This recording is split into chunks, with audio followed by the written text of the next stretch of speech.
สบายดีสบายดีอยู่กับเบาเล่คือเก่าเนาะตอนนี้กำลังพวนพี่น้องปลูกอ้อยปลายฝน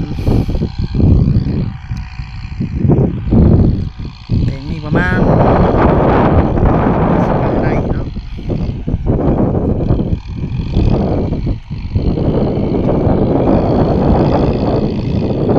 สุกๆแล้วเนาะกำลังเด็กพวน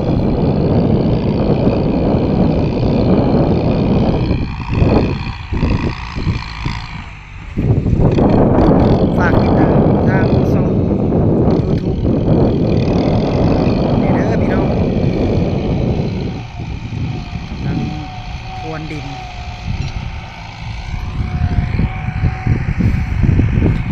ประมาณ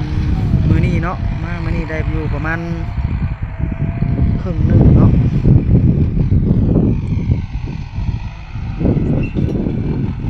สิพาเข้าส้มใกล้ๆกันพี่น้อง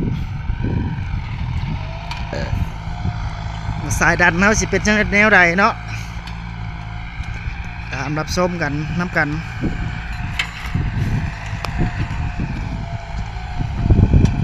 ปลูกอ้อยปลายฝนเดือน10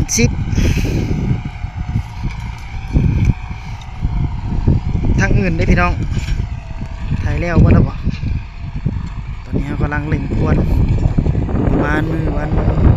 ศุกร์วันพฤหัสเนาะที่จะได้ปลูกขำยามแรงแล้วพี่น้องตะเวนตกดินละกำลังเล็งพรวนมีผ่าน7คันเดียวเนาะเอาเลยได้ใช้คันเดียว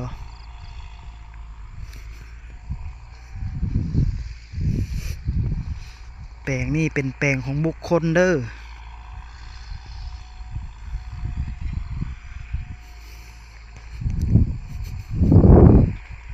ดินยังสุ่มคักพี่น้องปลูกอ้อยงามขนาดพี่น้อง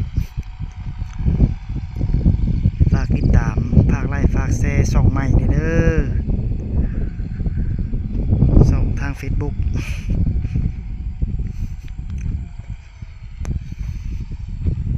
เบาเล่สายดันเนาะ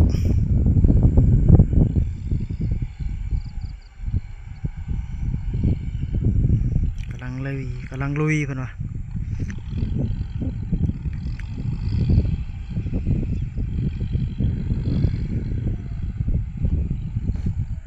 กำลังเล็ง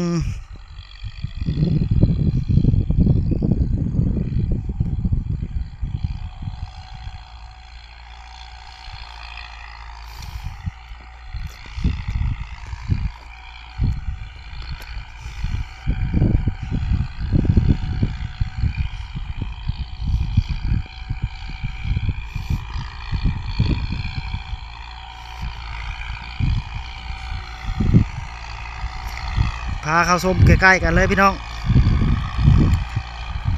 โอ้โหความแหง9540เนาะใส่ไฮ1เลยพี่น้องเพิ่นกำลังไล่พรวน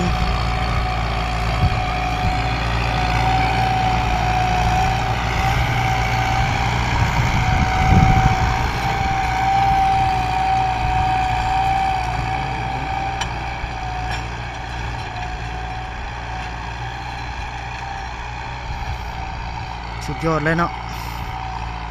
ควันกึบ